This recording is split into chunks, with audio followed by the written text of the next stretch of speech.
Glen Sealey, thank you so much for joining Business Weekend. Now, Maserati in Australia has had extraordinary sales growth over the past 5 years, but I understand in 2019 sales fell by 25%. Have they fallen further this year? Yeah, this year we've fallen by 16%, but we've fallen by 16% in a market that's down over 20%. So we're holding ground, so to speak. But that is well, certainly 2019 was a planned decrease, and 2020, COVID-19 has obviously caught us by surprise, but 2019 and 2020 were always going to be years of consolidation for the Maserati brand as we prepare for our next stage of our business life with new models coming from late this year through the next 5 years. Have some of the models held up better this year than others? Yes, the SUV has held up quite well this year. In fact, it's up on this time last year, so it's held up quite well. The larger cars, the largest sedan, being Quattroporte, has come off somewhat. But that's really also reflective of the current market demand. As the market moves from large saloons to SUVs, Quattroporte is caught out in that regard. So broadly speaking, how has Maserati responded to the downturn? Have you cut prices? Have you advertised more? No, we've certainly not cut prices. Downturns like this, if you go back and you look through history, people look for value when times are tough. And if you look at value and what value is made up of, it's not just made up of vehicle parts, it's not made up of price, it's also made up of brand equity. So what you've done with your brand prior to going in is so important to how your brand performs during such a time, and certainly out the other side. So that value equation has to reflect not just your product but your brand equity, and thankfully we've had strong brand equity going in, and so COVID-19 for us, whilst it's had an effect, hasn't had a large effect as it could have. Just in terms of the supply chain for Maserati, has the COVID crisis affected that at all? Maserati is made in Italy. So when we say we're an Italian brand, we're not an Italian brand made in Poland or South Africa or any other country. We're an Italian brand made in Italy. And Italy has been very hard hit by COVID-19. Essentially, we've had to close our factories, we've had issues with suppliers, but like all good Italians, they find their way out. So from that perspective, whilst the factories have closed, and it has put pressure on us in terms of supply on certain models, they are now producing and coming out the other side. The most exciting thing for Maserati is, whilst we have a great product plan moving forward, many other brands have curbed their spending on new product over the next 5 years. Maserati hasn't. They have spent, and they are continuing to spend, and they're not wavering on their commitment on that new model strategy going forward. Are there any lessons from the crisis in terms of the distribution or the manufacture of these cars? In the local market, yes, there are a lot of lessons. For us, what we've seen through COVID-19 is something that makes our brand work is exclusivity. And having an exclusive environment, and as you can see here, we're not run over by people. When you walk in, you get one-on-one attention, but you also have space. It's safe. So we take the care to make sure that our space here is a safe space, and our customers respect that. And it also brings out that one-on-one communication. At the start of COVID-19, we called every customer and asked them if they were okay. We didn't ask them if they wanted to buy a car, we just wanted to make sure they were okay. And that was the role of our salespeople then.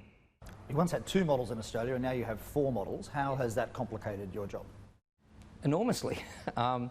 If I go back to Quattroporte and Gran Turismo in a traditional sense, we knew exactly who we were targeting. We were targeting a male who was 49 years of age and owned their own business.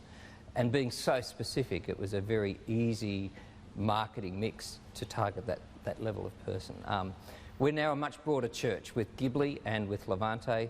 Our entry price is far more accessible now at just under $140,000 on the road for a Levante, and Ghibli as well at a similar price point. So that enables us to have a broader church in terms of who can enter the brand, but also in terms of its demographic. So we have a much higher female content now. We're well over 30% as a female demographic, and certainly we have a much broader church in terms of ethnicity, in terms of whether it's an Asian clientele, a European clientele, or the like. In terms of any new models on the horizon, is Maserati looking at electric vehicles, say? Yes, so if you look through to the end of this year, or even if you're looking at any level of social media at the moment, you'll start to see the tease now of Maserati's first hybrid, which will be in Ghibli. So the Ghibli hybrid will land right at the end of this year for launch in 2021, in January. So it's quite exciting for us. And really that starts the revolution of the new models for Maserati rolling through. And there's apparently a supercar called an MC20 on the horizon. Can you tell us a bit about that? That's correct. So that whilst Ghibli hybrid marks the start of our revolution in terms of new models coming, the MC20 is really the hallmark of our brand. It's going back to our traditional roots and takes us back onto the track. So we'll be racing with the MC20. It's an exciting car, and the heart of that vehicle has already been released in terms of the engine. And like all good Italian things, we've named it. It's called Nettuno. The horsepower and the technology within that engine is just fantastic, and we can't wait to get that car on our shores. Now let's talk about the marketing strategy of Maserati in Australia. So once you were saying that the customer was fairly consistent, I suppose that made it easier to advertise. So how have you changed your strategy given your wider customer base? We've had to realise, to be fair, that Maserati in new segments is a challenger brand. So Maserati with an SUV is a challenger brand against fairly established players in the marketplace. And we've had to react and market in that way. So certainly we needed a large strategy going through, an awareness strategy, and that was at the start for Levante. But now as the model is ageing, so to speak, and it's at the, not the end of its model life, but certainly more mature in terms of where it sits, we need to be much more focused. And our mix today has a mix of pay television with obviously Sky, but also a digital content and component, geo-targeting particularly, as well as a normal digital display strategy. The bit we miss right now during the COVID is our events. We miss that personal one-on-one contact. Maserati owners are lifestyle people. They enjoy their life. And typically we have great gatherings, whether it be track days, whether it be private rehearsals, or whether it be just a general cooking class with a wonderful Italian chef here in one of the dealerships. We missed that during COVID-19, and that has meant we've had to step up with a broader media strategy. Certainly we didn't go silent.